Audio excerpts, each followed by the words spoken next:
You're listening to Seek Travel Ride, a podcast all about sharing inspirational bike adventures from all over the world. And before we get into today's episode, a quick shout out to our sponsor, Red White Apparel.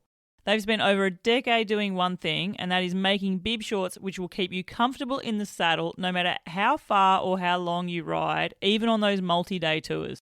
As someone who's tried going chamois-free, I can tell you I need reliable bib shorts, and these are the best ones I've found lately. If you're looking for comfort which lasts, hit the link in the show notes and check them out. All right, now on to the episode. I was like, well, I need to sleep here tonight.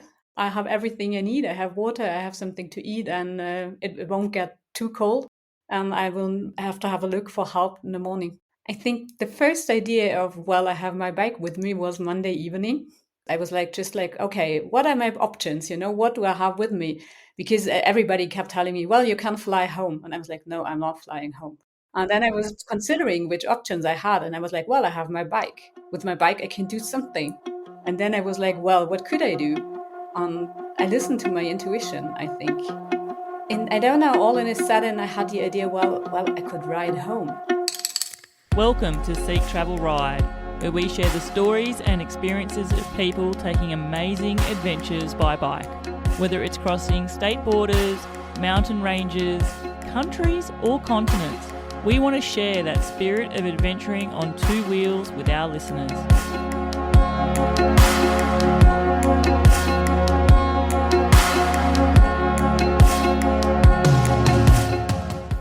Hello listeners, Bella Malloy here, host of Seek Travel Ride, and this week I'm excited to be featuring our guest Anne Kress.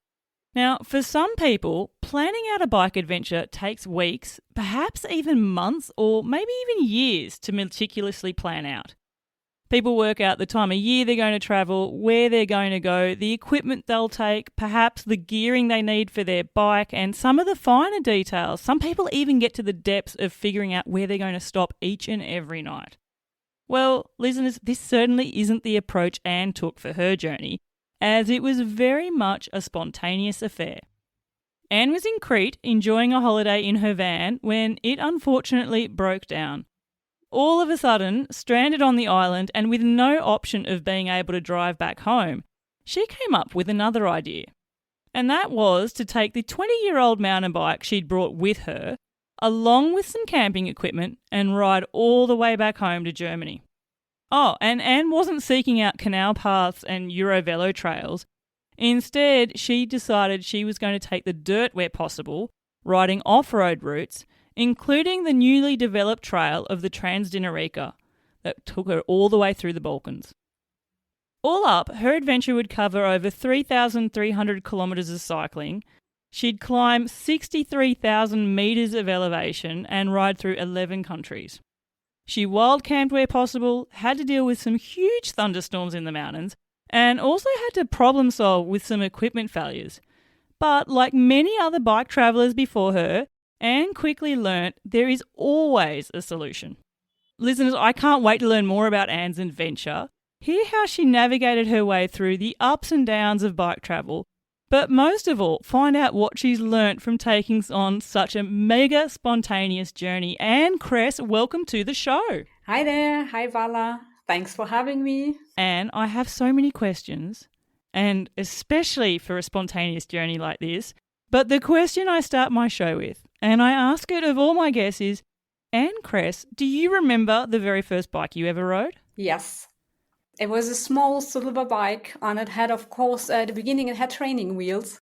I remember my father teaching me how to ride it, and I think I was 4 years old or something. Oh, wow. And was this in Germany? Yeah, I was in Germany. In the middle of Germany, actually. Where are you, in the countryside? Are you in a city? Where are you growing up? In a small city, I would say, but close to some mountains. Here, where I live now in the Allgäu, we would not consider it as mountains because they are too small, because the highest was 870 meters. The region is called Taunus. And you may know the Taunus bikepacking race. I have heard of it. That's the region. So you remember a bike with training wheels. Did you ride bikes lots growing up as a child in Germany as well? It was a matter of transportation. We used everything. We did everything by bike, I would say. Yeah, and that active travel, that's something that's actually stuck with you too, isn't it? Because Something I've learned about you, Anne, is you are definitely an outdoors lover. You're definitely a mountain lover. Things like rock climbing, mountain climbing, stuff like that, that is very much what you seek out in your normal adventures. And your bike, the one that you took on this journey, that's what you normally use to take you to the spots to do those other type of adventures as well, isn't it? Yeah, I use it in everyday life. I use it for commuting. I use it for shopping. I use it just to go to a climb or to a ski trip. The idea of using a bike for travel is something you used to commute, but it wasn't something that you'd ever planned a bike adventure, like a multi-week sort of holiday or a month-long holiday or longer in this case. A long time ago, I spent 4 weeks in Iceland by bike. Wow. When were you there? I think it must have been the summer 2008 or something. Oh, this is like before it was like the trendy place to go, right? Because Iceland has elevated as a real hotspot for bikepacking now. Yes, I know. No, it was before. It was also with some traditional bikes. It was not with fancy whatever gravel bikes. No, well, gravel bikes didn't exist back then. Although there would be a lot of people that say that every bike could be a gravel bike. For sure. And it was absolutely sufficient, and it was great. We were camping all the way long, and we had really great encounters with people, and landscape is just stunning. That trip in Iceland, so hang on, you said 2008. I mean, my goodness, that's what, like 17 years ago. Yes. Had you done any form of bike travel similar to that in between? I think just after like 2011, we biked the coast of Norway from Bergen to Oslo. Oh, another magic journey. Yeah. Oh, how long did you take to do that? I think we had only 2 weeks or something, so we really had to accelerate a bit. When you say we, so you took the journey on with Iceland and the Norway journey. They weren't solo trips, were they? No, it was with my partner at that time. Okay, so you'd had some experience of bike travel before, but really not for quite a while since. Is that because your real passion lies with those other types of adventures, those mountain adventures and ice climbing, rock climbing, mountaineering, those type of things? Yeah, I think I was really pretty occupied with alpinism. So every single free day I spent somewhere in the mountains. So I didn't even consider planning a bike trip, you know. So if you were to craft your ideal holiday, it would involve mountains in some form? Yes, definitely. I know Crete, for example, in Greece, this is where your bike adventure started. It's a pretty hilly sort of mountainous sort of island as well. It's not pan flat by any measure. What was your motivation to be holidaying in Crete? The last 4 years or so, I spent quite some time in Greece, and I've never been to Crete. Greece was a bit of my second home, and 4 years ago, I spent also a long time traveling through Greece, Albania, and North Macedonia for climbing. And this time, I had like 2 months to do. It was not really a vacation; it was sort of a workation. I had everything with me because I work freelance, so I need to get my work done as well. But I was thinking of starting it off in Crete because I've never been there, and it's good for climbing. And there are also some really remote mountains. I have a really good friend of mine who's just finished a 2-week holiday in Crete. She had a bike with her, and she was telling me like the roads there are amazing to ride a bike on, but are very, very steep. So I can just sort of picture the landscape would be amazing for climbing. Yeah. And especially at that time of the year, it's still early. And there are no people around. Yeah, because it's April, isn't it? It's totally early season. Yeah, beginning of April. It's something that still blows this Australian's mind, Anne, because in Australia we definitely have busier times of the year, but the idea that there are spots that are only busy during the summer isn't sort of a concept that we're used to. And a place like Crete or Greece where, you know, you've got all of Europe on your doorstep, but the idea that they're empty for months of the year, that's still something that's quite foreign to me. I understand. You were talking about the fact that you had to do your work for freelance. Tell me a little bit about that. What do you do for work? I'm working as an independent wind energy expert, mainly in communication. So I give keynotes and I do workshops in communication.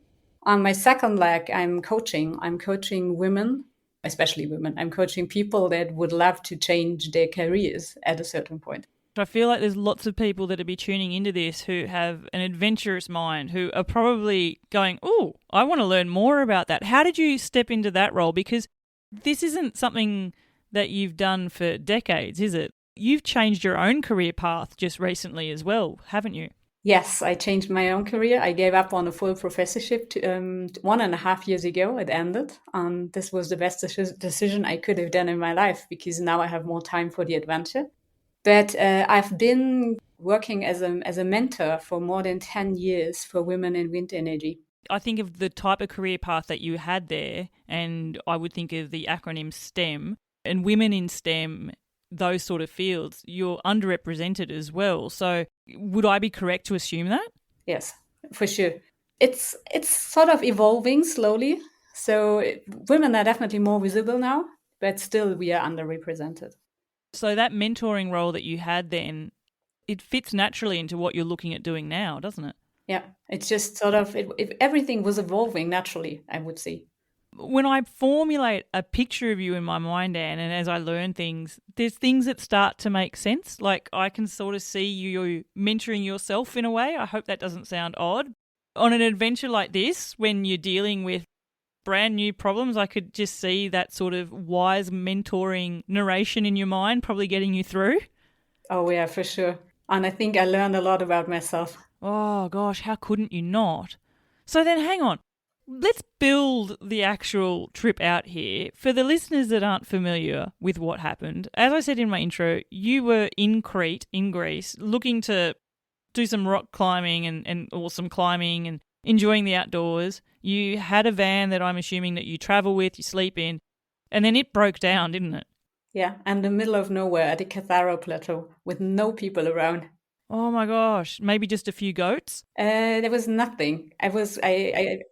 I took my bike because it was a Friday afternoon, late afternoon, of course. I took my bike and just tried to get hold of someone, and I couldn't find someone. So you're literally stranded on an island all alone. Yeah, I was just nobody around. So what are you thinking at that point? I was like, well, I need to sleep here tonight. I have everything I need. I have water, I have something to eat, and it won't get too cold. And I will have to have a look for help in the morning. Okay, and so then the next morning comes. I'm imagining that you probably take your bike again and eventually find some people, and then you start the process of trying to figure out how you're going to fix the van. I didn't find people, but I found a place having reception, so I could call. And so then how long did it take before you realised that the van wasn't going to be coming back to life and be able to be driven out of Crete by you in any close amount of time? Monday afternoon. So when did you start scheming the idea of how you were going to get back home? I think the first idea of, well, I have my bike with me was Monday evening. And was it memories of those earlier trips? Did they sort of come back to you? Like, you know, you've done bike travel in Iceland and Norway, so you knew that you could travel on a bike? Or was it not even that? Was it more spontaneous than that? I think it was not. No, there were no memories of those trips. I was like, just like, okay, what are my options? What do I have with me? Because everybody kept telling me, well, you can fly home, and I was like, no, I'm not flying home. And then I was considering which options I had, and I was like, well, I have my bike. With my bike, I can do something. And then I was like, well, what could I do? I listened to my intuition, I think. I think that's an important thing. We've spoken about that on the show or I have with other guests before. And I've spoken about, trusting your gut and your instincts in terms of the route to take or maybe where to camp at night or, feeling out what a place is like. But this is you hearing a voice of sort of saying, well, why don't you take the adventurous route home? You've got this bike to use. I like that idea. I think my first idea was, well, I could pack all my climbing stuff and somehow manage to get to Menikia because that was my next goal I wanted to see because I haven't been to, it's at Evia and I haven't been there and it's a great climbing place. And I don't know, all in a sudden I had the idea, well, I could ride home. And I think the next thing was like, well, taking the ferry to Piraeus and then riding my bike to Igoumenitsa and then take the ferry to Italy and then bike through Italy. And I heard a voice somehow inside saying, boring. And I was like, what? Oh, I love your voice. Your inner voice. Yeah, somehow, I don't know. And then it was like, well, the Balkans. And I could feel how everything was celebrating inside. And of course, my brain told me, alone, you're crazy. even someone who's taken adventures like you still has that little bit of hesitation, that voice of hesitation and reason come through as well. So how did you overcome that part? I think I never fully overcame it. It just, it evolved naturally. I was like, well, I really would love to do that. And I think the next day I started Googling, which routes are around. And I pretty soon found that there was this Trans Dinarica project. And I was like, wow, that sounds so cool. It's like brand new too. Like Yeah. is it even a year in existence? I'm not even sure. No, I think they finalized at the end of last year. Yeah. Wow. And so let's wind this back a bit again. You've decided that you're going to take your bike to get back to Germany. You're not letting yourself take the boring route, which would still probably be quite a lot of fun, let's be fair. You'd still have an awesome time. And then you've decided that you'll go through the Balkans on this off-road route, Trans Dinarica. But there is the other part of this aspect where it's one thing to have a bike and maybe even a backpack and a tent, but you've got to figure out how you're going to actually carry it all with you. So how did you get your bike ready for this? Yeah, I think on Thursday, no, on Tuesday, I think on Tuesday afternoon, I went through all Heraklion, through all the shops there, all the bike shops. And I found a very nice one. It's called Podilatis, so I really recommend that one. And he really was like, I need some outer tires. I need some brakes because I still have the old rim brakes, so I need some of those. I need a new chain and I need some sort of panniers or something. And then he really found some panniers for me. Wow. And then all of a sudden being able to put luggage on the bike, Yeah. get some new brakes. Can I just say, what did I say? You did 63,000 metres of climbing, which probably meant you did 63,000 metres of descending. You definitely needed some brakes for this journey. Yeah. And I changed them once during the journey. So Yeah, oh gosh, yeah. Well, I crossed the Pyrenees 2 years ago and I had to change mine halfway, so I can totally appreciate this.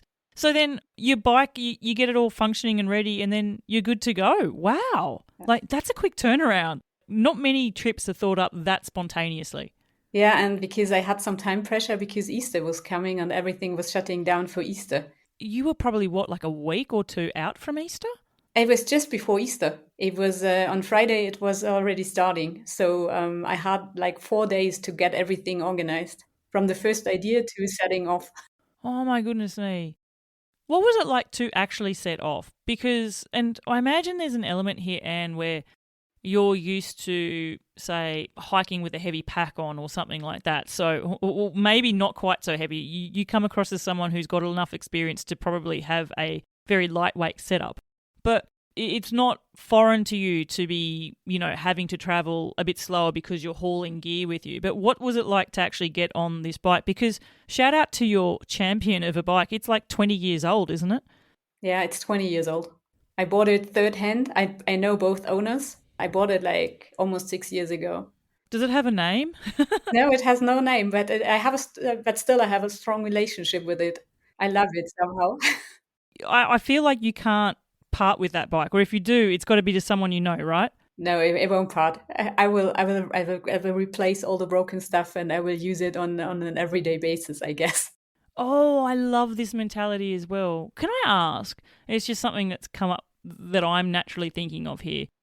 Your expertise and your working field is in wind energy. So there's obviously an environmental conservation side of this as well, perhaps, and using something and replacing parts as opposed to buying brand new. Is that something that really resonates with you as well? Yeah, for sure. I love to buy secondhand, but if it's not possible and I need to buy brand new, then it has to last at least 10 years. And get the full use out of it. Absolutely. Oh, I can totally resonate with that as well. Okay, then, let's go back to first day taking off. What was it actually like loading everything on your bike and leaving? I was crazy because I was still in the backyard of the garage and I had to somehow decide what to take and what to leave behind. And initially I wanted to take some climbing gear and then just the last minute I left it behind because the bike was already heavily loaded. Oh my gosh, that would have been a really hard decision to take, because that's where you consciously have to let go and decide that the adventure you're on is not the one that you normally do, right? Yeah, it was really out of my comfort zone. Absolutely. Oh my goodness me. So Are you, in terms of timing, you were talking about Easter, but in terms of how long it would take you to get home, were you restricted in that respect as well? You had mentioned that you were doing some remote work, so were you going to have to work during this adventure as well? Yeah, I did work during the entire trip. Not as much as I would have been with the van, but I did work. I did all my coachings. I think I also did more or less all my LinkedIn postings. So again, just figuring it out along the way and I guess, gosh, what a world we live in where we can do those things. Mhm. That then opens you up to the flexibility of how long you would take and the type of routes you would explore as well. Yeah, initially I wanted to be back by the end of May, but I think 2 weeks in, I realized that this is really stressy for me, having that deadline and not knowing exactly how long it will take me. And also, I'm not a type of person who likes traveling in a rush or with time pressure. And then I called my aunt because it was my aunt's birthday, the 1st of June. That was my deadline. And she said, well, I'm happy to see you anytime. Just take your time. And I was like, okay, I'm free. Oh, I love this. It was like she sort of had to vocally give you permission, and obviously she doesn't. But in your mind, that unleashes any boundaries and unchains you from those prescriptive timeframes. Yeah, if I promise something, I stick to my promise. So I need to talk to the people if I change my plans. Listeners, if you're planning a multi-day tour, don't underestimate how important good bib shorts are. Trust me, I've done big days in the saddle, I've done the back-to-backs, and comfort really, really matters. I ride in red white apparel because they just work. The chamois holds up day after day, and their pee-break friendly design makes life on the road so much more convenient. Hit the link in the show notes and check them out for your next big ride. Now, back to the episode. The notion of not having those time pressures and not having things fully planned out, I really resonate with, Anne. That's sort of something that I especially like. If I plan my own adventures, I like to know where I'm going, but how I get there, I might have a rough idea, but I'm always love the idea of being flexible and spontaneous to change that on the way. And so I imagine that's sort of the frame set that you used for your route back home. Yeah. And at the beginning, I did sort of a schedule, and I was like, well, if I would ride every day and every day, all like according to the plan, then I would arrive in Villach and take it to train at the 31st of May. But I would have to ride every single day, and every day I would have to manage the distance. And I was like, okay, I'm not going to do that. When you travel with that sort of freedom of timelines out of the way, what are you thinking day to day? Because you obviously come, and I guess it's wisdom that I'm hearing in your responses here, knowing that the idea of having an adventure where you have to ride every single day isn't really realistic. No. And I also love detours, if there is like something that I'm really interested in, I love heading there.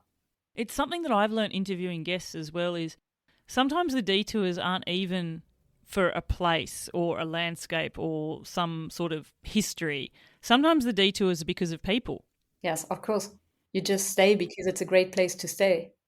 Yeah, and the strangers that you meet along the way. Yeah. Were they some of the highlights for this for you as well? Yeah, for sure. It was incredible. People were incredible everywhere. Everywhere. So did you experience this throughout every single country you traveled through? Yeah, I experienced it until Switzerland, and then it changed slightly. What do you think brought out the changes? Is it just a different culture? Is it you're traveling in different areas, or? I think it's a different culture. And I think also I came closer to holiday seasons. I think that changed also the behavior of people. How do you mean? Like, if places are full of tourists, then people treat you as a tourist, not as a lonesome rider. Yeah, there's a lot of truth to that. And actually, if I reflect back, I remember some of your social media posts. It was sort of around the idea of, oh, I'm pretty much in a tourist area here. I don't want to take that part. I want to divert off. And I could really understand that as well. And listeners, I say that as someone who lives near some very major tourist attractions where I live as well. But I totally understand 100% where your mindset is on that, Anne. Yeah, and I live also in a pretty touristy place. So in winter during ski season, it's really crowded, and in summer, like July and August too. Let's get into the details of your adventure here. You've got your bike equipped. It can now at least take you all the way to Germany, and you've got your equipment with you. You said you had to leave your climbing equipment behind. I want to know, was there like something that you took with you that realistically you could have left behind but you couldn't do without? I actually took my climbing helmet because I had no bike helmet with me, so it was perfect. It was white and light and very airy and very comfortable. Did you get to use it for some climbing? Like, did you get to do some climbing on the way? Yeah, I used it on a little bit of climbing, but like for example on the Triglav. Was that somewhere where when you went there, you just took time out of your journey as well to, again, take this small detour? Yeah, that was definitely a detour, but I really enjoyed it so much. Mm. They're milestones of the journey when you do things like that as well, aren't they? Yes. Okay, so let's start. You have to get off Crete first. Crete is an island, so the adventure sort of begins once the road ends and you get to the ferry port. What was it like navigating the Greek ferry system with the bike? I didn't expect it to be that good because actually bikes travel for free. They are just luggage. So you don't have to pay for the bikes and you don't need a reservation, which is really very handy. So I think I booked my ferry on Wednesday for Friday, and I just booked a deck passage. So I slept on deck, and this was great. And my bike was somewhere down there, but I didn't have any issues. I could just cycle inside that ferry, attach it to just some pole, and everything was fine. When I first moved to France, my husband and I, we moved here from Ireland and we caught the ferry over from Dublin to Cherbourg. And I remember it was the same thing. We sort of brought the bikes on, sort of tied them to a rail, and then that was it. And again, like you're totally fine doing that. It was my first experience of travelling on a ferry with a bike. I mean, we had to have reservations for our bikes, and I think we had to pay extra. I can't remember now. But you don't have to pay for your bike and you don't need a reservation. That's awesome. Nowhere in Greece on the ferries, and I think that's unique. But just make sure that you bring some stuff to attach it, because usually they don't provide it. Yeah, so like a lock or something like that. Yeah, or some sort of strings enough, but How many ferry crossings did you have through Greece? four. And what was the longest one? The longest one was actually from Crete to Piraeus. Is that overnight? That's overnight, yes. Okay, so you get into Piraeus and then you start to get some consistent cycling before the next ferry crossing. What are you like 1 week into this bike adventure? Because I feel it's in the first week that you feel maybe the aches and pains from doing something you're not used to, but then you also start developing routines and rhythms to your day as well. Yeah, I started with cycling really at sunrise into Athens, which was amazing. I've never been to Athens before, and I never intended to be, and I really loved it. It was so great. They even have, they have cycle paths. They have it. They have the infrastructure, and it was not stressy at all. I have to admit, that's not what I would expect of Athens. I would just expect a sort of like traffic and chaos, but it sounds like you had a really awesome experience travelling into it. Yeah, and then I spent a day in Athens, and I enjoyed it so much. It's a beautiful city. You definitely have to go if you haven't been. Yeah, and surrounded by some mega history as well. Definitely. And you can feel this, the whole history, you can feel it. Yeah, and I guess, I mean, you can see it so often as well, right? It's all around you. Yeah. I remember that when I was travelling in Turkey. It's almost like there's so much history. You're just walking and you're going, oh, there's a Roman crypt here, or oh, there's a Lycian tomb that's like 4,000 years old. It's just everywhere. It's like blink and wow, it's in front of you. That's amazing for me. And I imagine you had this sort of history all through the trails that you were taking as well. Yeah, it was just, a journey on so many dimensions. I don't know how to express it, but it was history, it was culture, it was different people, it was the landscapes changed a lot, and it was just incredible. I learned a lot. Making your way then through to northern Greece and leaving Greece behind, you're going through some pretty mountainous areas there as well, aren't you? It was not that, because I went more to the east than to the west, because I've chosen a road, because I know Greece quite well, and I've chosen a road to places I haven't been to before. Oh, I like this. So you're not seeking out nostalgia, you're seeking out new experiences all along the way. Yeah. Are you someone who returns back to places like that you have been to? Like, would you go back to places you've been to before? Or do you generally try and experience new things? I definitely go back to places I've been to because for climbing you always do, you know, if a place is great, you come back and do another route or another mountain. And I love that too. But I also really like to explore new places. So this adventure, the new places and the newness was something you were seeking out. Yeah. What was it like then crossing your first border and leaving Greece behind? I was really nervous. I think at the beginning, border crossing days, I was always nervous. And there was no reason for it because, you know, people were so nice, even at the border, you know, they greeted you by name and it was so easy to cross. And I'm like, okay. It's weird. Whenever I'm at an airport or at customs or anything, I always get an extra level of stress about me. Even like passing through security, I have nothing to be concerned about, but for some reason I have like a body full of concern. Are you the same? Yeah, and also especially in the non-European Union countries because it might be different, but actually it wasn't. Leaving Greece behind, how long was it before you actually then got onto the Trans Dinarica Trail? Actually, I my second day in North Macedonia, I already went on that trail. And you had discovered, hang on, just to reconfirm, you knew this trail existed before you set off in Crete, or did you learn about it during the journey? No, I think it influenced my decision on Crete to bike home because I found it Googling on Crete. I'm like, wow, that sounds so amazing. I have to head for that one. So for listeners who've never heard of it before, and coming from someone who has now ridden it, how would you describe this trail to people? Wow, it's just an amazing way to travel the Western Balkans because you have sort of a digital track you can follow. And it also indicates where you can sleep, for example, and where you can do your grocery stuff once in a while. But at the same time, you are pretty flexible because you can leave at any time and do your own thing. And it's a great way and also maybe an easy way to travel the Western Balkans. Because someone's done all the hard work in letting you know, like, is there sort of natural flow to your daily stages on the trail in a way? Go through this place, you can resupply here, this is places where you can sleep. That sort of hard work's already been scoped out for you? Yeah, at the beginning, I wasn't quite sure if I could manage, you know, some of the distances. And also, I was riding most of it in reverse. So sometimes I had steeper climbs, and so I had to readjust some of my planning. But then it's great because you know you can trust the track, you know, you will arrive. Because if you do the planning yourself, you may end up in a dead end at a certain point. Because that happened to me in Greece once, because Komoot did make me want to cross a motorway. Ha ha ha ha, good old commuted. Oh my goodness me, yes. Everyone, I think, has been there, done that.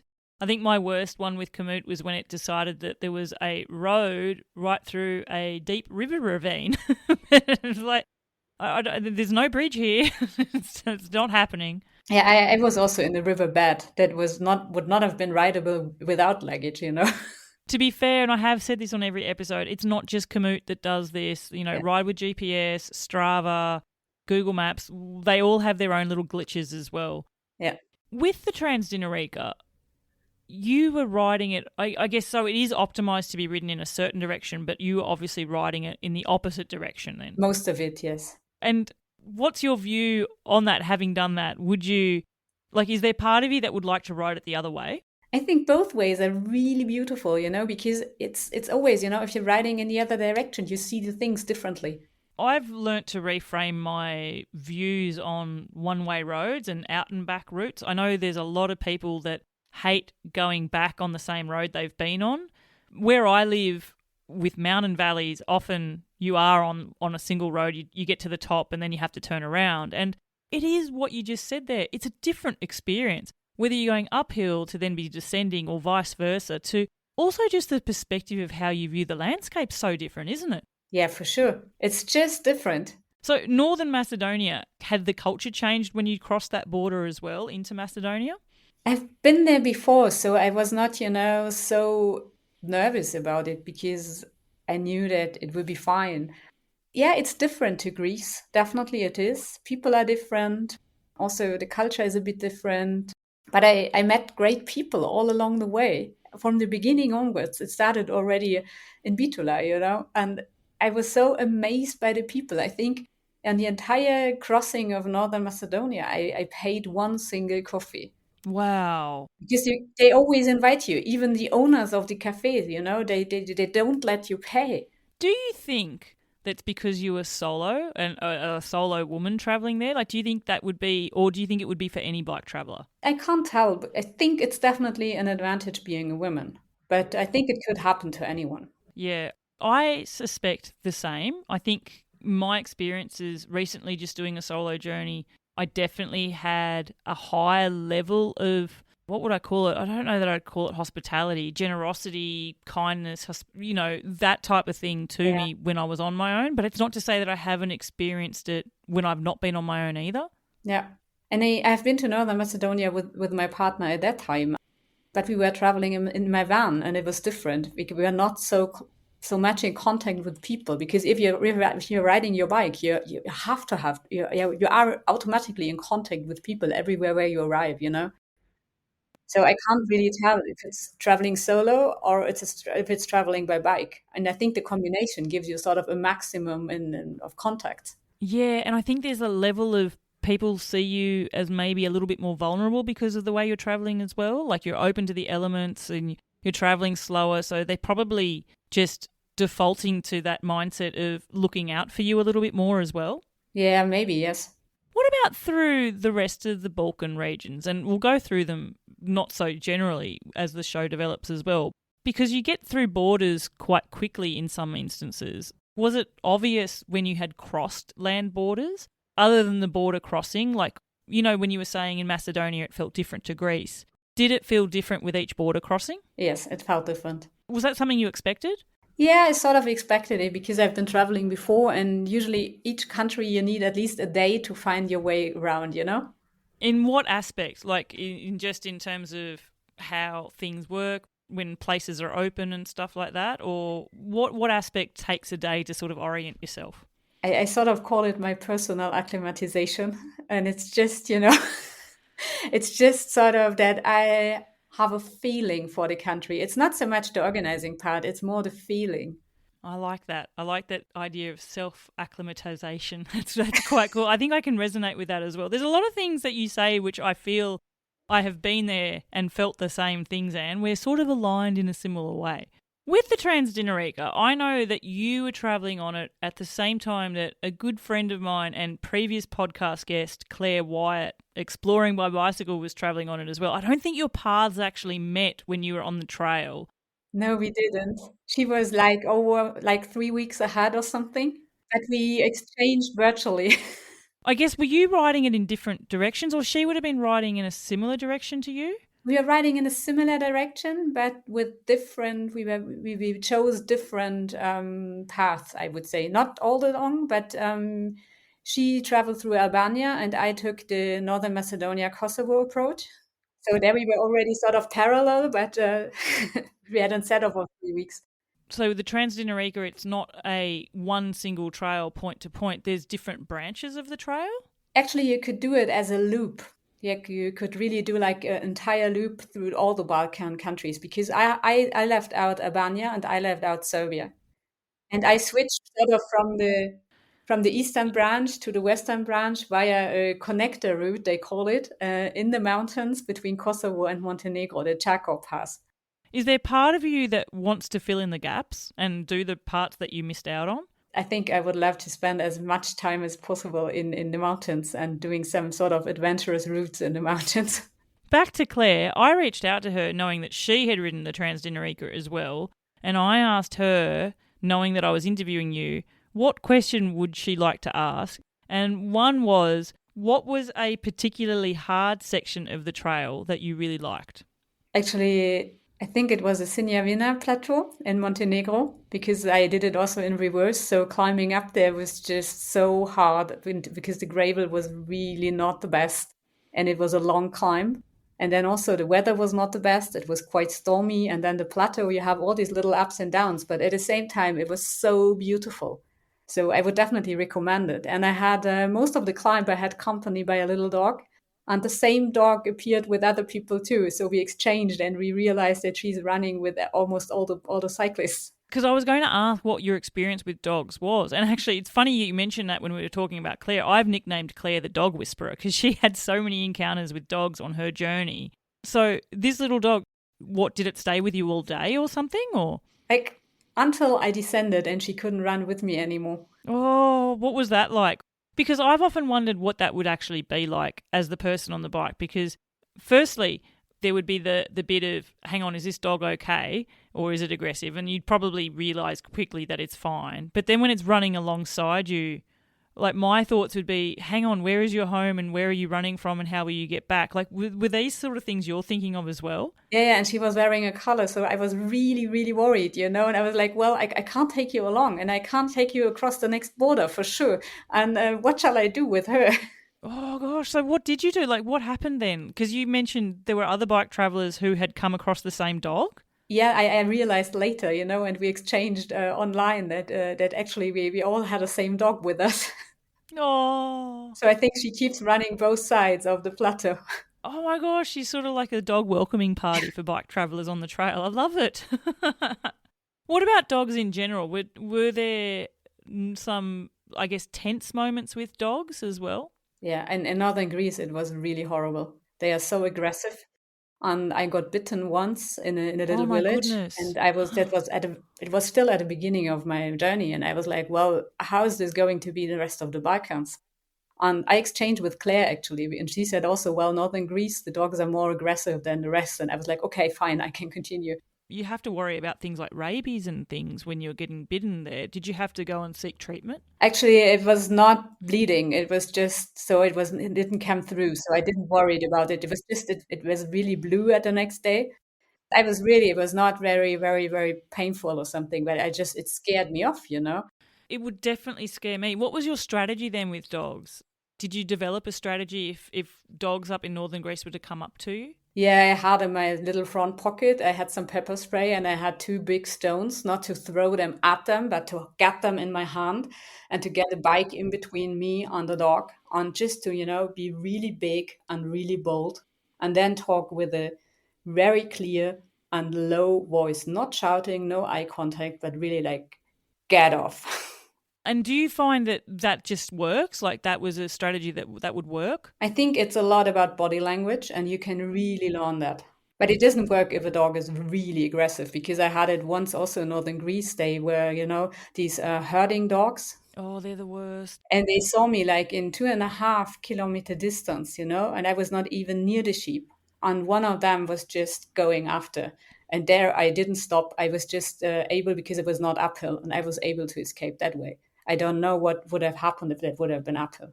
Oh, it seems to be like the overwhelming majority of bike travellers do tell me, though, that with dogs, the best strategy is to get off the bike. Yeah. Put the bike between you and the dog and to just wait. And I think I've heard Claire talk about it before as well, of you just stand there, stand still, have the bike between you, just wait, be calm, and eventually, hopefully they'll get bored and go away. Did you find that that happened a bit as well?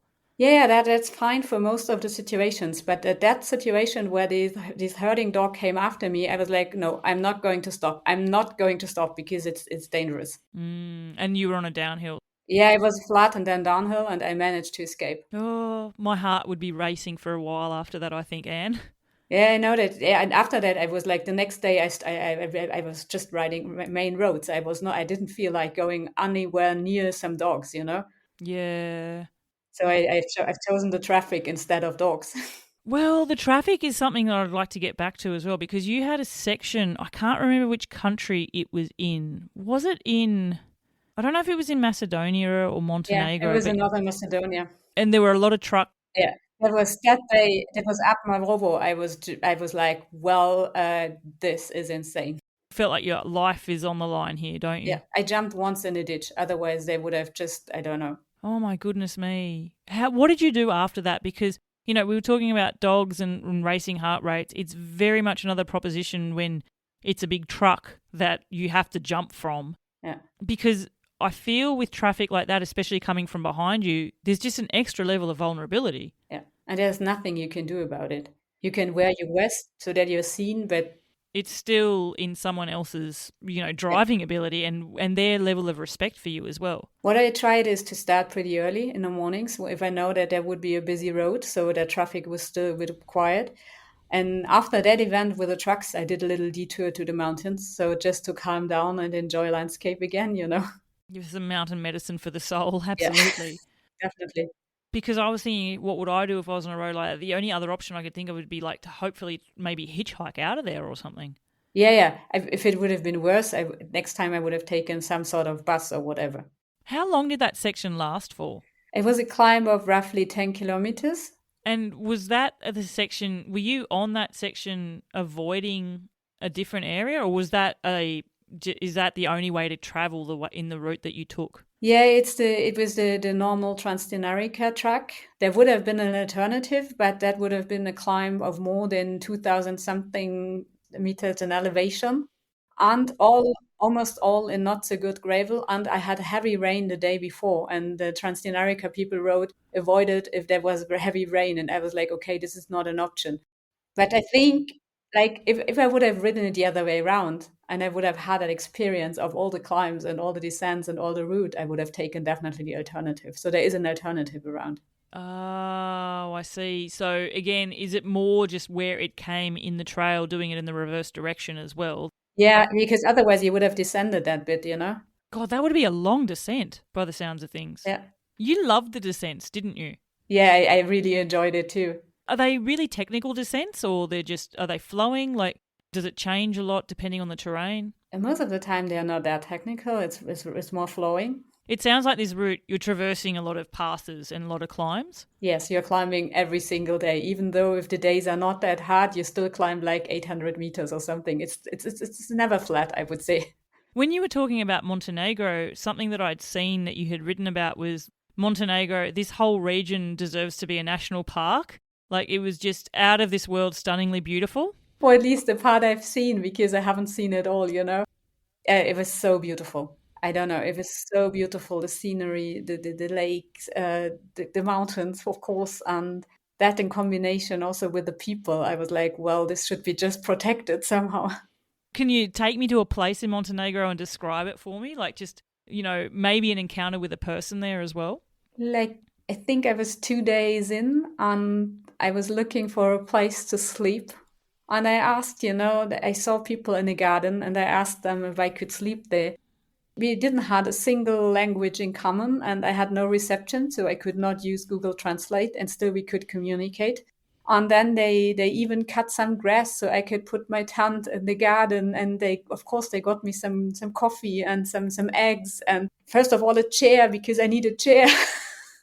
And we communicated a lot, and I learned that he was working as a ranger, and so I learned really like things without having Google Translate or language in common, and this was so special. Those sort of connections would be you're transcending language barriers and still connecting. That is really special. Yeah. And so you had moments like this through the whole journey, really, didn't you? It was really through the whole journey. When I think of journeys like this, and, at the start in my intro, and I mentioned, the distance you did and the elevation you did and the countries you crossed, but there's such a deeper element to this journey, isn't it? And it's the human connections and interactions that you have along the way, isn't it? Yeah, definitely. It's what makes the journey. It's the interaction with the people. Did you see many other bike travelers? Not at the beginning. In Greece, I met one single one. And then in Northern Macedonia, I met one. I met no one in Kosovo, but the one I met in North Macedonia, I joined him for 1.5 days. So we rode together into Kosovo and then split path. And then in Montenegro, I met some of the tar riders from the accursed mountain race. Then I think it started in Bosnia that I really met other riders.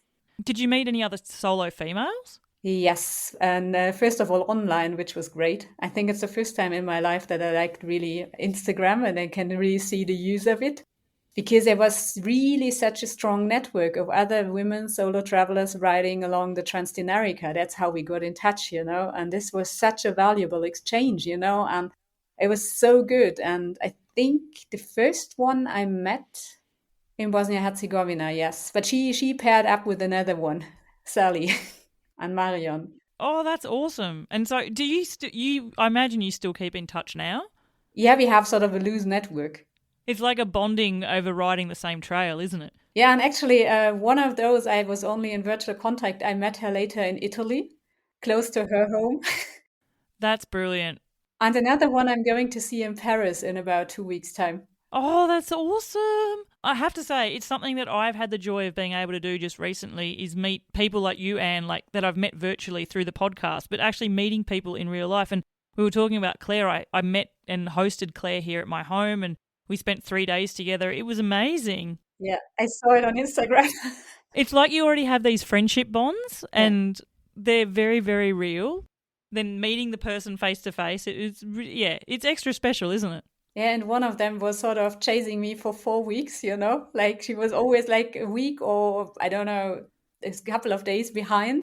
And then I had my broken derailleur, and then we met finally in Slovenia. This was so cool, and we will meet again next weekend. You had to send me a photo. Yeah, will. Oh, totally. Have a drink and chink chink for me. That sounds brilliant.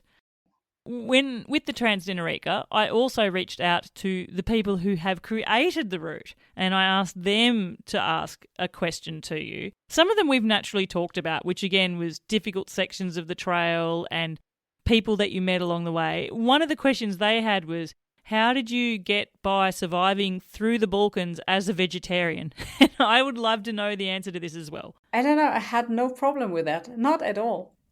I always found something, and I was never hungry. I was hungry during riding, but I always found something to eat. Being a vegetarian in the Balkans, it wasn't an issue. There was always vegetable options and stuff like that. Like at least there's some whatever potatoes or something. Actually, I think you were traveling through there. I'm pretty sure. I don't know if it was the Balkans though, but you had like cherries and stuff as well. Yes, I was in Slovenia. I was in Slovenia during cherry season. Oh, the best. I think they're one of my favorite fruits, and especially at that time of the season because it's sort of like early spring. It's like the dawn of the winter is over. Yay, harvest time has begun, right? Yeah, and also Bosnia-Herzegovina is very well known for its cherries, but there was too early. Reason to go back. Yeah. One of the other questions from the Trans Dinarica founders for you, Anne, was there ever a moment on the trail where you thought, oh my goodness, I don't know how I'm going to get through this? There was one day that was also very challenging. It was from Mostar to Tomislavgrad, and I knew that in advance because it's a lot of climbing. It's I think 1,800 meters, and most of it is really on gravel. You can't really ride even if you're descending. And I knew that it's only like 50 kilometers. No, all the way to Tomislavgrad is 70. But I was already planning just to go to a lake to Lindinje, and it was like 50 or 55 kilometers, and it took me 10 hours. Oh my gosh. Hang on. So how much of that were you sort of walking? I was walking, I don't know, for hours. No, but in between you could ride, but there's an entire section that I did hike a bike. And also it was raining and it was slippery.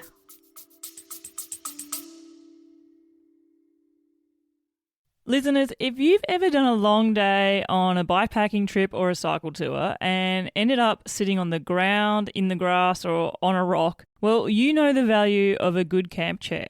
I personally use the Helinox Chair Zero. I love it because it's super light, it packs down tiny, and honestly, it makes evenings at camp way more comfortable. Now, I don't have a discount code for you, but if you're thinking of picking a camp chair up, hit up my affiliate link, which you'll find in the show notes. That will help support me and this podcast out at no extra cost to you. Thanks so much, and now back to the episode. It's always, oh gosh, it's like a trifecta. It's so steep, and it's wet, and it's slippery. Yeah. What were you thinking? What were the thoughts going through your mind in that point? I always told myself, well, I'm independent. I have everything with me. I have like my tent. If I'm too tired, I can just put it up somewhere and I can sleep and continue the next day. So I told myself, well, there is no reason to panic and I will just take the time it takes. Then it was, there is no coincidence. That day I met first a single solo traveler woman with an e-bike. It was the only e-bike I met. And she descended that, and it was also, she was not on Instagram, so I'm not in contact with her anymore, but it was such a heartwarming encounter. And then a little later, I met two English guys, and they just, they were just sending that part that I was pushing up, and they were also pushing, they were pushing down. And we were laughing because they said, well, they have been cycling all the way from England, and this is the worst day. It's type 2 fun. And then she said, type 4 fun. Type 2 times 2. I like that. Yeah, and we are still in contact. So this is also, it was so good, just to meet in the middle of nowhere. You're exhausted and then you just meet some great people. That helps a lot. I think also meeting people on a section like that you have an extra special bond with too. Yeah. Like it's like shared suffering. Yeah, for sure. Something that has come up is you were camping and you wild camped you were camping for the majority of your time. You were in your tent the overwhelming majority of nights that you were out. You had some amazing camp spots. Yeah. Camping is not something that's new to you. You've done that many times before. But how are you with wild camping? And what sort of feelings do you have about wild camping? Do you enjoy it? Do you feel tentative about it? As a solo, how do you feel? I really love wild camping. I think it's a bit of my nature. I can't really explain. It just came into my life, and I love it. I also love bivvying without a tent. I do this a lot around where I live on the mountaintops. Just bivvy for one night, just for the sunrise. But I have like my own quite strict ethics with wild camping. So I don't do it in protected areas. I don't do it in touristy areas if I have another option. And also, if there are people around, it's a good option to just ask if you can camp in their garden. Mm. Because then it's like you include them, you don't exclude them. Yeah, and they become part of your experience. Yeah. And also, I just really don't leave traces. I'm always carrying my little shovel. I try to use public toilets as often as possible, and I have this small shovel with me. I have the same little shovel. Yeah. Yes. Listeners, you can't see it. Anne's just shown it to me, but it's got like this little handle that actually folds down into the little trowel. It's 80 grams.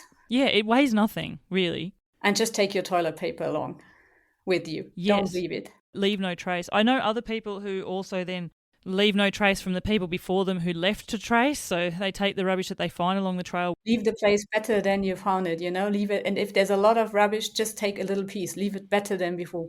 It is something that has come up with people travelling through the Balkans before, is getting starkly in sight of a lot of rubbish on the side of the road and stuff. Is that stuff that you encountered as well? Yeah, it was in Northern Macedonia. This was very, very obvious.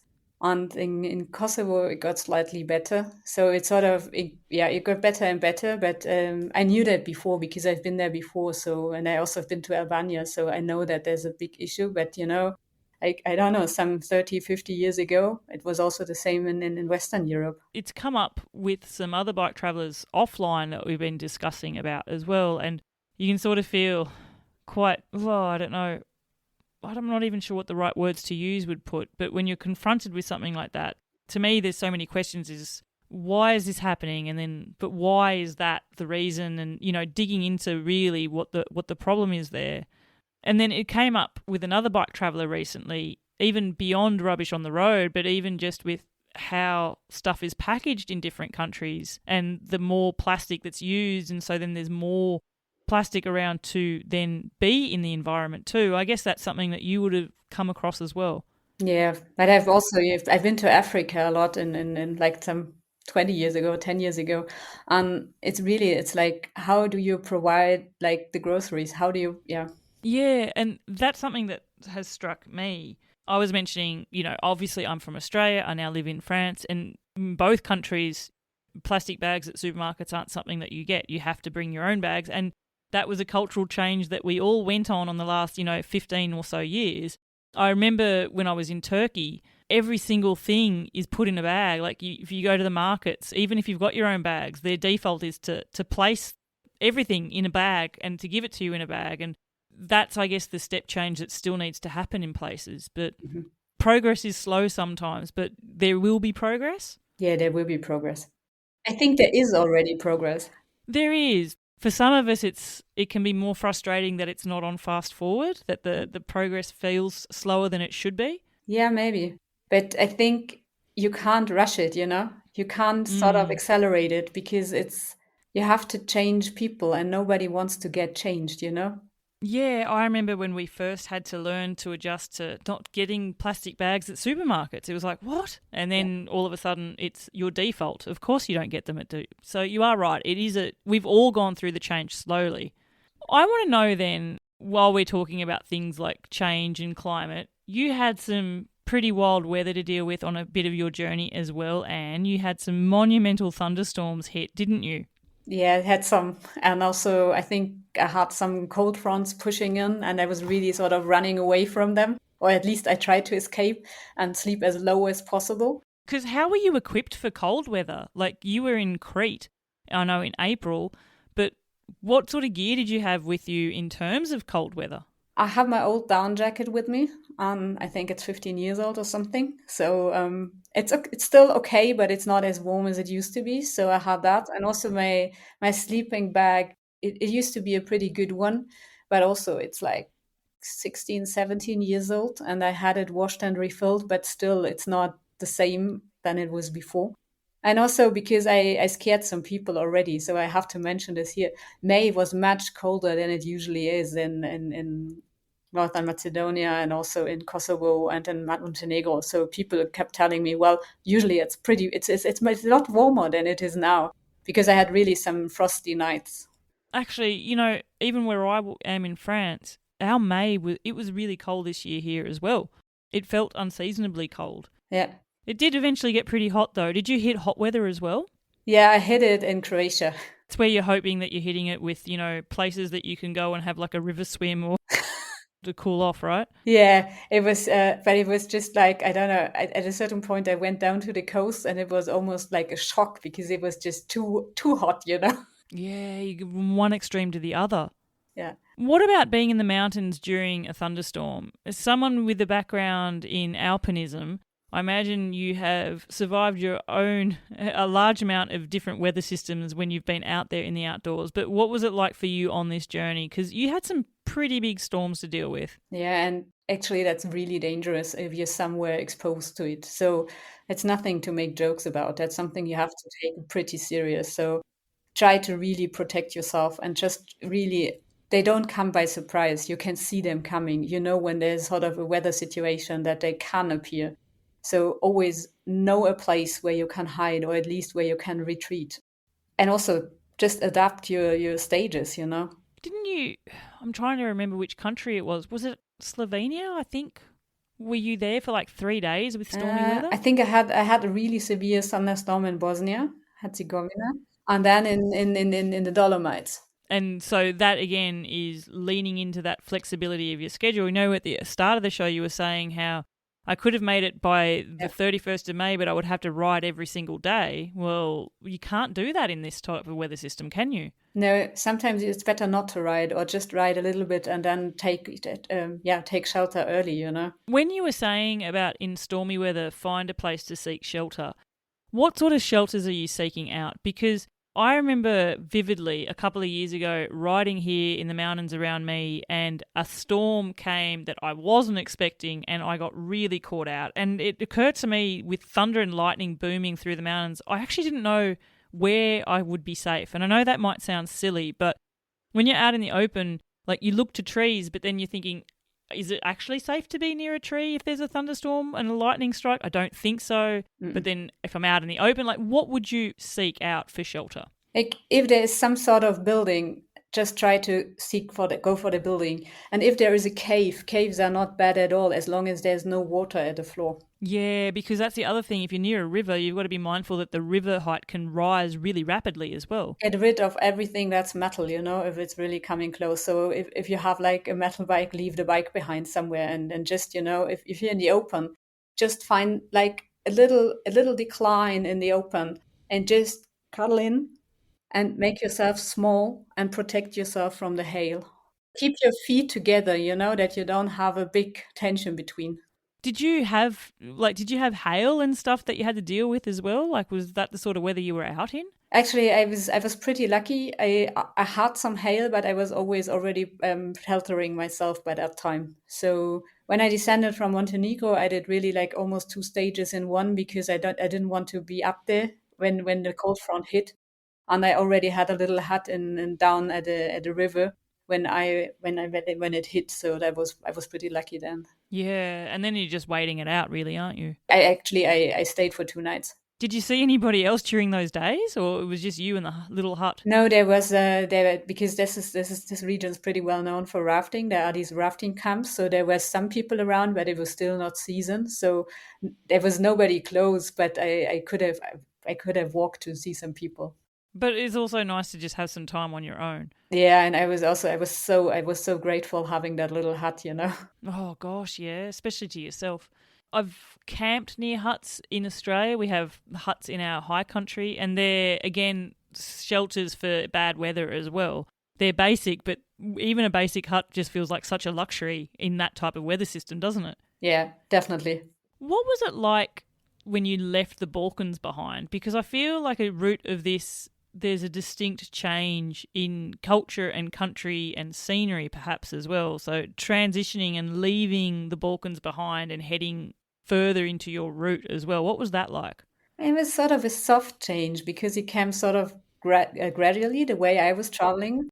For me, time in Slovenia was the end of Trans Dinarica, and from there on, I had to plan myself again, or I did plan myself all the way along. But I had this track I could always follow, you know, and I had Yeah. yeah.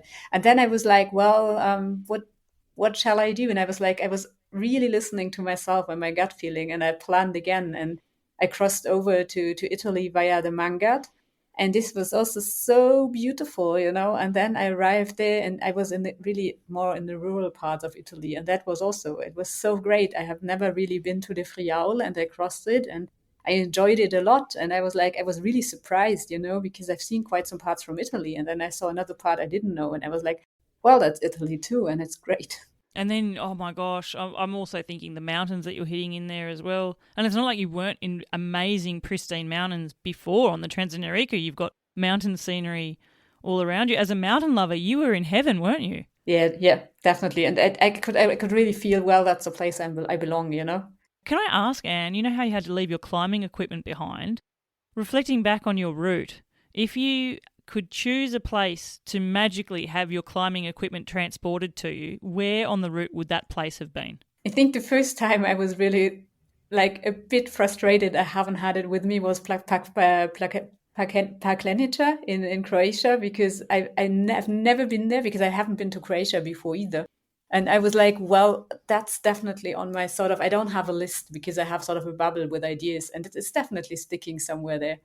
Do you have plans to take a bike adventure in a way that you could have climbing gear with you as well, do you think? Actually, at the moment I have so many ideas, and I don't know if it's. I think you sort of have to decide a bit if you want to do proper rock climbing, or if you want to do mountaineering, or if you want to do skiing adventures, ski mountaineering, because you can't carry all on a bike. That's for sure. Do you think you want to combine the idea of the bike travel with another sport though? Yeah, at the moment I have the idea of really combining it with some at least with some mountaineering, because I think when traveling, that's a great way, you know, to climb the one or other mountain along the way. I always have this feel that where the trail for the bike ends, the real adventure really and the real wild scenery really starts, and you get onto the hiking trails and the mountaineering trails. That's where the beauty really starts opening up as well. And I did initially plan this for this trip too. So I only had my sort of approach shoes, and I had my chains, but I didn't had crampons with me and an ice axe. So I had to turn around several times, because it was just, there was still too much snow.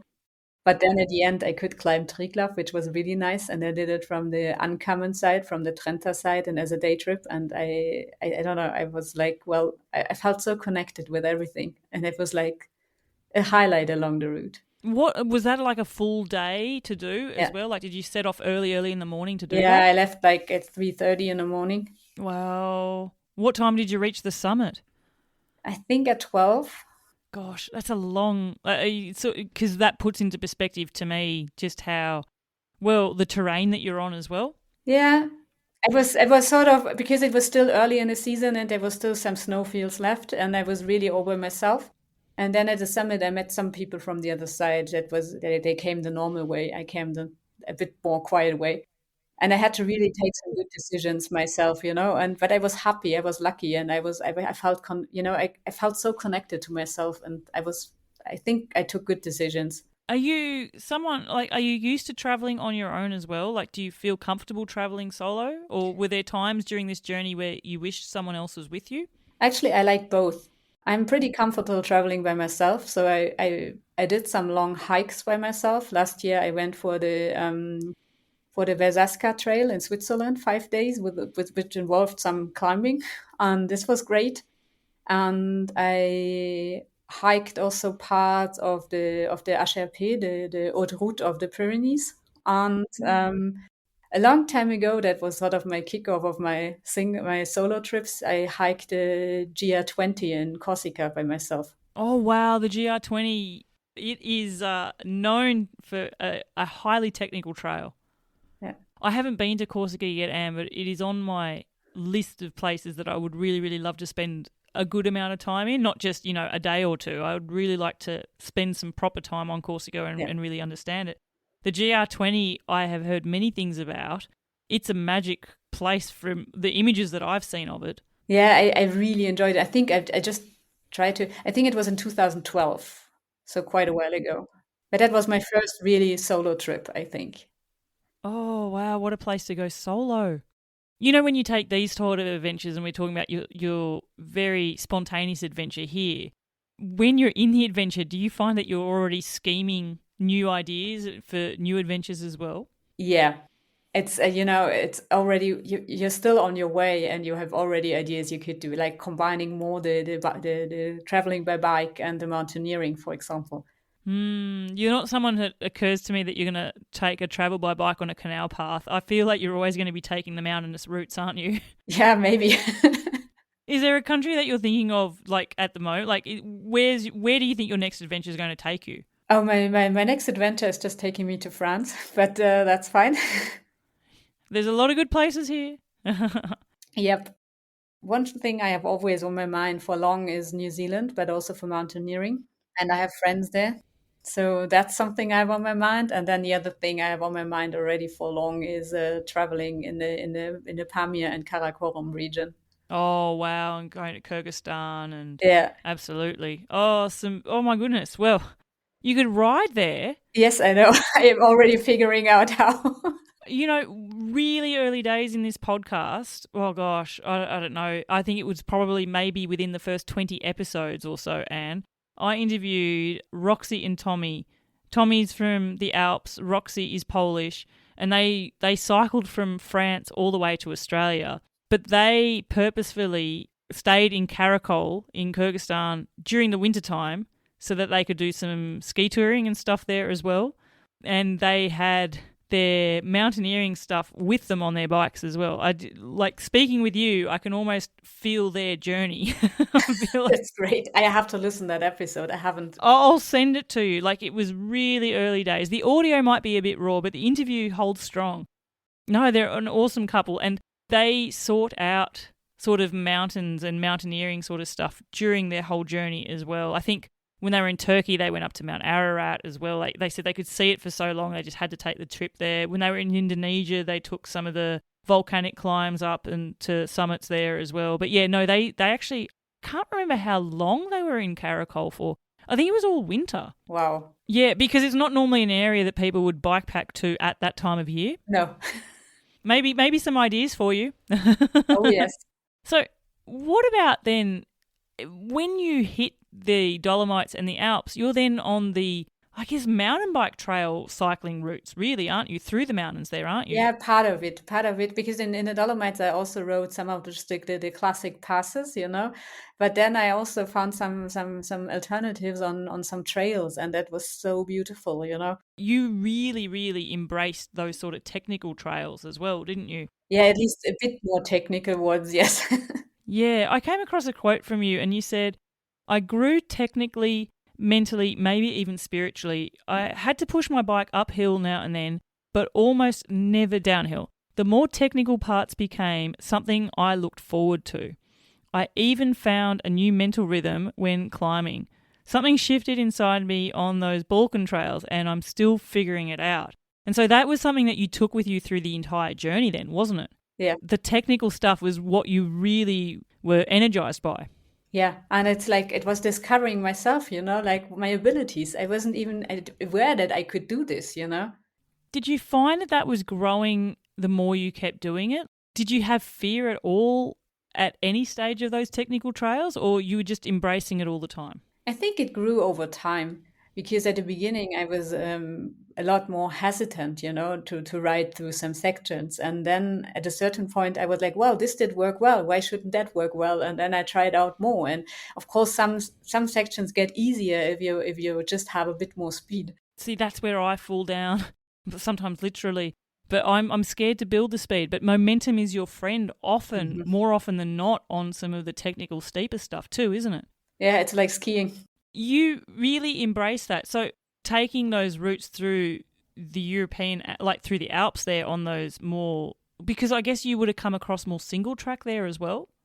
Just tiny sections, compared to the entire days, but it was great because it enabled me to cross from one valley to the next and not going around it. And this was I could really sort of find my own path.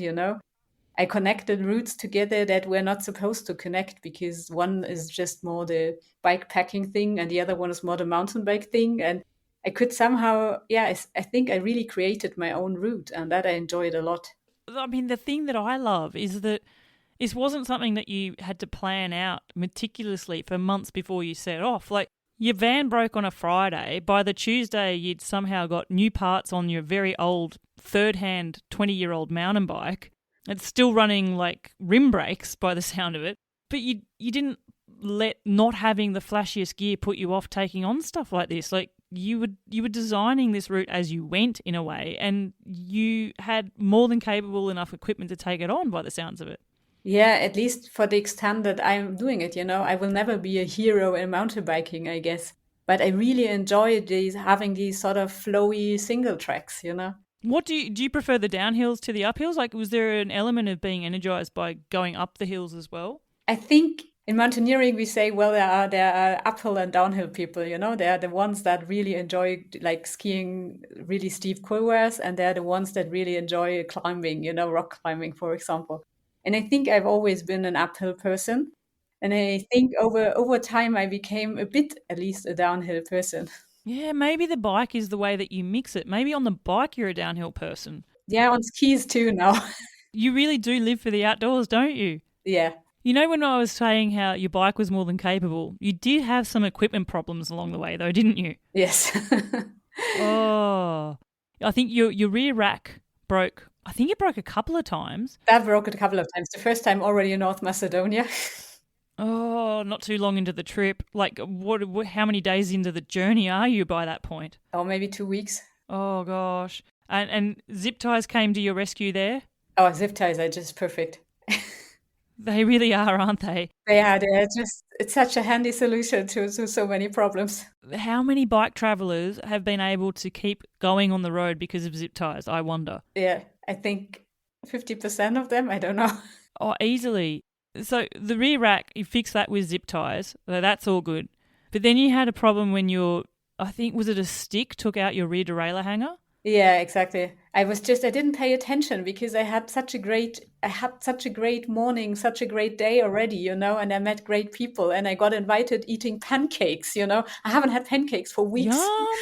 Oh my gosh, this is a mega day. Which country are you in? In Slovenia. In cherry season. I met some Belgian guys, traveling on ellipticos, and they made me try them. So my first time on an elliptico, and then we did visit this Kojan cave, and then they invited me for pancakes. And I was already, smiling all over, and I was riding along with my bike, continuing my trip. And then I just didn't pay attention to that stick, and my derailleur hanger broke.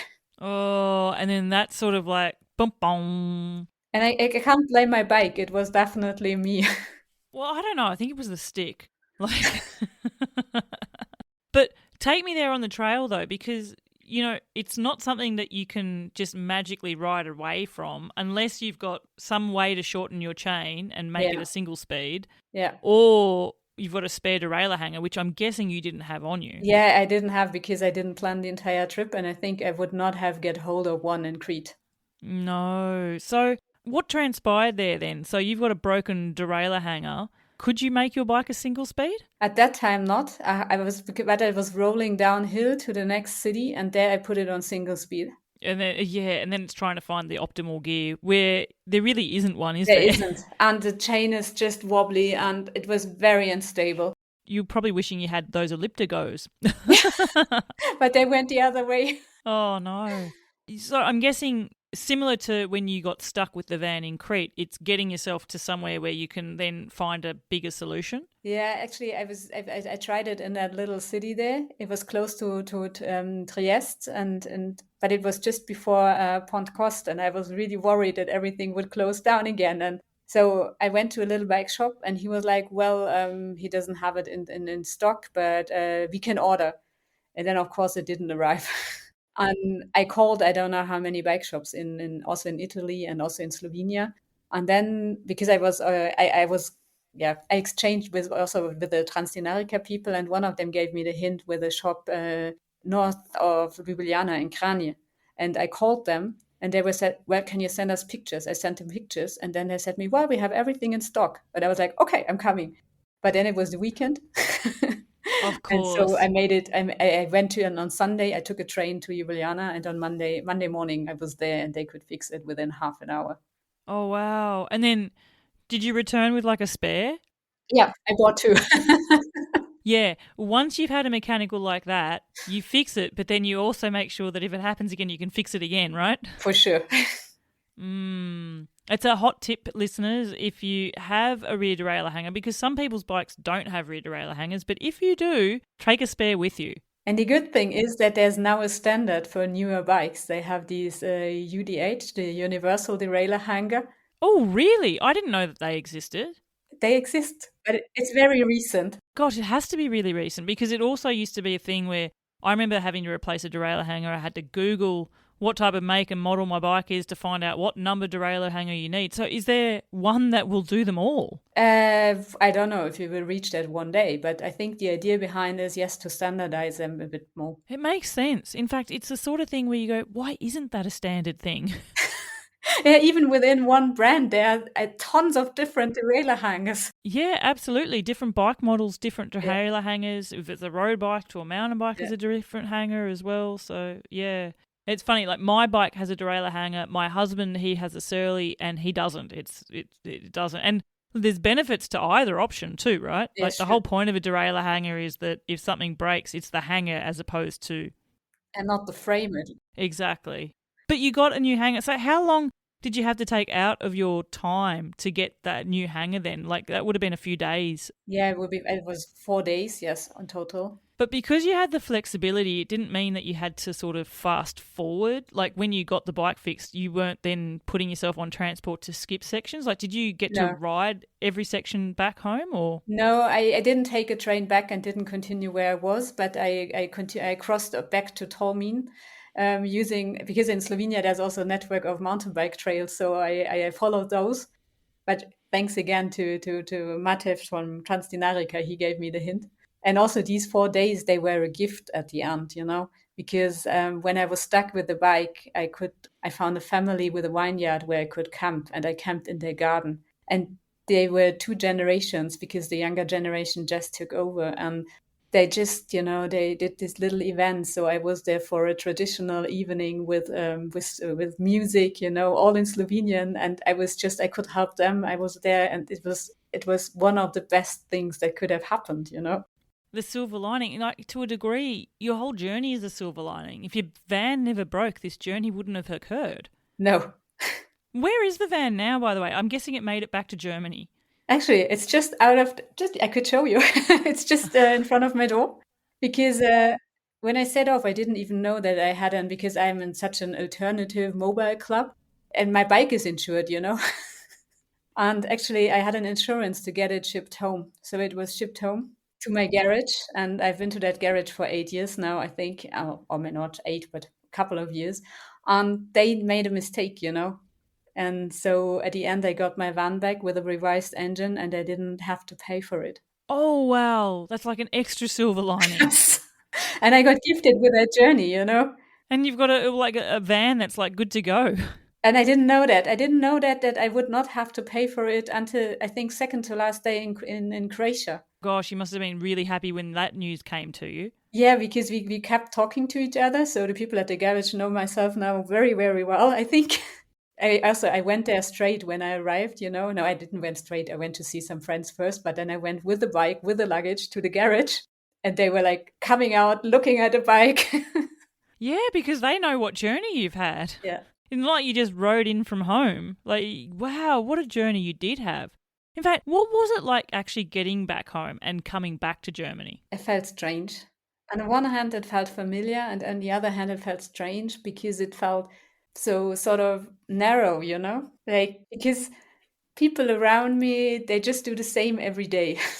And then you come back with your story, and you're like, I changed, I think. And here, people have not changed that much in that time. And I felt a bit lost at the beginning. Do you still feel a bit lost now? No, I feel pretty connected with myself. And I know that my life will change again, just in little tiny bits, but it will change. And I'm really open for it because that journey taught me a lot. Like reflecting back, and I've often said this to guests, I don't think you can take journeys like this and not be different at the end to the person you were that set off at the very first day of starting it. But what do you think has changed the most? I feel so grounded, you know, and not because I found the place I want to live forever. No, I haven't, you know, and I think traveling will always be a part of my life because it has always been. I think it's one version of myself. And but I feel so grounded and connected, and I can trust a lot more than I could before myself for all my decisions, but also life because if there is something, you know, happening, you can't help it, but you can always decide what you do next. And I guess there was something you mentioned at the very start of the show as well, Anne, and it was listening to your inner voice and trusting your instinct. Yeah, and just, you know, do something that doesn't make sense because, you know, of course, this is stupid to say, well, I'm just biking the Balkans to get home. Why don't you take a plane, you know? Because your inner voice told you, boring. Yeah. Oh, I love it. Actually, I think I remember one of the times that you came across my Instagram feed, I'd put a question out there about whether people had like little bike mascots that they take with them. And you've got one, it's like a little Lego person, isn't it? It's called Anne Adventure. Yes. Adventure Annie or something. Yeah, it's just because it's a present of my little niece, because I think for my little niece and my nephew, I'm sort of the adventurous person. That's good. I think you want to be that person, don't you? And hopefully you're gifting them a little spirit of adventure too. Yeah, I'm sure I do. And it's sort of, they saw me as the adventurer before I could see it myself, I think. And now you would identify as someone who is an adventurer? Yeah, I think now it's sort of a natural part of myself. I can embrace it, you know, that I'm maybe not sort of standard. This bike adventure was a spontaneous trip, and you spoke about, bike adventures which you had done decades ago. But would I be right to say I think bike adventures are definitely in your future? Yeah, definitely. And I think I will combine it somehow, but it's a great way of traveling, you know, because it's such a different thing to meet people along the way. Yeah. I haven't had that. I had also great experiences with my van, because I think I lived more than a year in the van, but it's not the same. And what about with hiking? Because you have hiked as well, because I feel like solo hiking and through hiking, you would have similar connections with people. Yeah, but usually I'm hiking in places with less people. Whereas just the nature of bike travel, you're always taken to places where there will be people. Like if you're traveling by bike, you sort of stick to roads. Where there are roads, there are somehow people at a certain point. There might be no people for a couple of days, but you will meet people again. By hiking, you could stick to areas where you don't see people for weeks, you know? And then also you could be in areas where when you do see people, it's at like refugios or something like that. And so you're the other hiker that's the common person. You're not the odd person out who's just ridden through my village that sees no one from your country in it and what are you doing here? So, yeah, the interactions you have with people become stronger ones because of that. Yeah. And also you rely more on that because sometimes you just need people. You need to get some water, or you need to get some food, or you need to get just some instructions. Is there a shop somewhere? But you sort of need the people. It's funny, it's just on reflection the way you talk about it. It really is true. It is such a stark way of almost forceful encounters with people. Like you are forced to meet people. You have to, even if you're the most independent person in the world, you still have to have those interactions. I like it. I like it. And people are going to hear your story and they're going to want to see more details behind it. We mentioned, I think before we press record, the whole reason you even had an Instagram account was because the people at the bike store in Crete asked you to tell them about their adventure through that. So if people want to follow you on Instagram, what's your Instagram account handle there? It's just annaadventure.de. Annadventure.de. Listeners, I will put a link to it in the podcast description show notes. So if you click on that, give Anne a follow and be like I was and go through her archived stories of each country, and it will give you a real grand insight into her adventure as well. Warning, it will probably make you want to do a ride in those areas. It certainly did for me. Before I get on to wrapping the show up, I want to ask a cheeky question, which is my sort of selfish part of these adventures. I love wild camping for the sunrise views. I want to know just the first place that comes to mind when you unzipped your tent and had the most amazing view at sunrise. Where were you? I think I was still in Greece. That was at Lake Marathon. It was my first wild night of that journey. And what made it so special? Was it because it was the first wild night? I think it was just so beautiful because you came across that lake and I could see the reflection. And I think I was so happy because I always feel so connected being in nature and sleeping out there with having no one around me. I don't know. I think I was just so happy and grateful to be here. Like hearing those sort of things, it makes me... Every guest I interview, Anne, makes me want to go on bike travel somewhere. You make me want to take a mini adventure this weekend and go somewhere, sleep in my tent and get excited about what the view's going to be like when I open the zip in the morning. Knowing my luck, it'll probably be a view of a thunderstorm or something like that. But that's part of the adventure. My inner voice is, not doing that this weekend could be boring. So... All right, Anne, it's time for me to wrap the show up. I have 3 quick questions I ask every guest to finish the show up. The first one's music related. You're a guest of the podcast now. You get to choose a song that goes onto the podcast music playlist. Listeners, it's on Spotify and Apple Music. What song, Anne Kress, are you going to pick to be the soundtrack to your adventure? It's a German song. It's from Iri Revolte. They sing in German and in French. And the song is called Jetzt. The translation is now. This makes sense in a bit of a Anne personality philosophical way. Is that sort of like seizing the moment sort of thing? Yeah, it's one of the lines is like, I don't want to become who I should be. I want to become who I am. And at the same time, it's a great song about self-empowerment and standing up against injustice. Oh, gosh, I love it. I don't know it. I'm going to get you to send me a link to it so I can make sure I use the right one. And listeners will all listen to it for the first time on the playlist. Awesome. Okay, Anne, here's the next question for you. You're given a choice one day. You can turn left down a road and forever, all day long, you are going to be on the most corrugated, bumpy washboard road in the world. There is no smoothness. It is rough. It is bumpy the whole way long. Or you can go right and you have a relentless headwind to deal with. No letting up. It's going to be a battle all day. Which one are you going to choose? I go for the bumpy road. I knew you were going to say that. Why? Why is that the case? Yeah, because, in my profession, I'm dealing with wind all day. So I want to deal with some other topics. Oh my gosh, I didn't even think of it as from your professional point of view. In fact, had I thought of it, I might have thought that you would take on the wind. Oh, I love it. Okay, final question for you, Anne. I want you to finish this sentence for me. And the sentence is, the best thing about taking a bike adventure is... Just go, don't plan. Just go, don't plan. That's the way that you took this adventure on as well, wasn't it? You didn't plan. It makes me wonder what this adventure would have been like had you planned for 8 months. Have you ever actually done that before? Actually, it's so funny because I'm setting off again on Saturday, just a small trip into France. But this time I had more time to prepare, and it doesn't help. I wonder how much you'll deviate from your plan anyway. Yeah, I will deviate every day because the weather forecast looks not very promising.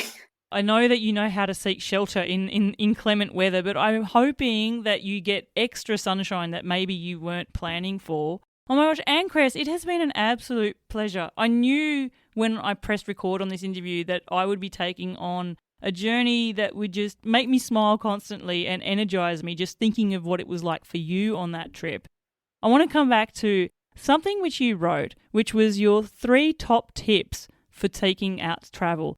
The first one is bring duct tape, cable ties, and a spare rear derailleur hanger. I think we all know why that one is, listeners. The second one, and I love, is carry extra time. The magic is in the detours, the delays, and the random conversations. My gosh, I love that so much. I nearly feel like I'd write that out and stick it somewhere on a wall.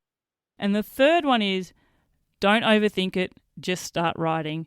If I had to sum you up in 3 points from what you've told me, Anne, that is exactly how I would sum you up. You are the adventurous one. I love the way that you take on these journeys. I am so happy that our paths crossed, and I cannot wait to see where your next adventures take you. And I hope one day they take you to me here in the Pyrenees and we can be energized opening our tent flies and looking at a magic sunrise in the morning. All is to say, thank you so much for sharing your stories and experiences here on the podcast at Seek Travel Ride. Well, thank you, Bella. Thank you so much. And I'm sure we will cross paths. There you go, listeners. What did you think of Anne's amazingly spontaneous bike adventure? I loved every single element of it, and I really loved the beautiful lessons that she has reflected on for herself as well.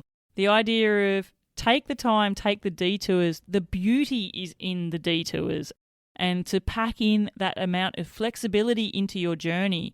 And it could be for the things that you don't know it existed, or in Anne's case as well, broken equipment to deal with, or horrendous mountain weather that you just have to shelter from. But being able to set yourself with enough flexibility in your schedule, that means that if you come across those events, they're not a big stress for you.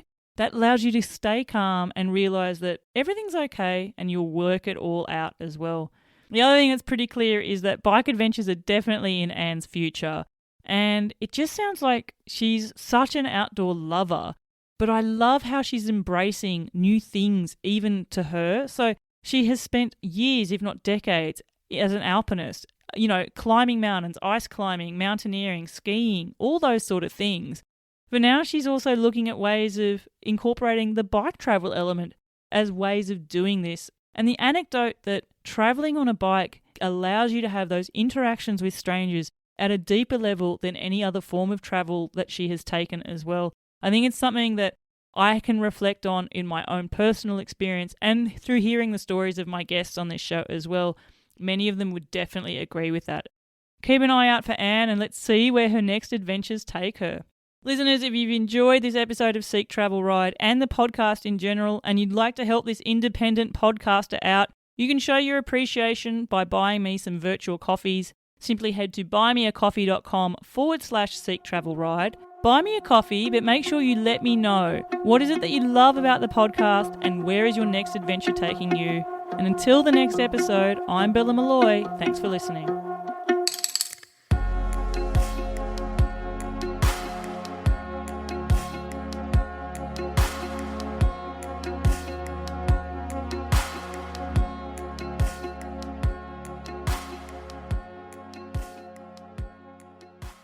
All right, that's it for today's episode. And if you're still listening, it probably means that you care about doing long rides and taking bike adventures, which means that you will also care about doing them in comfort.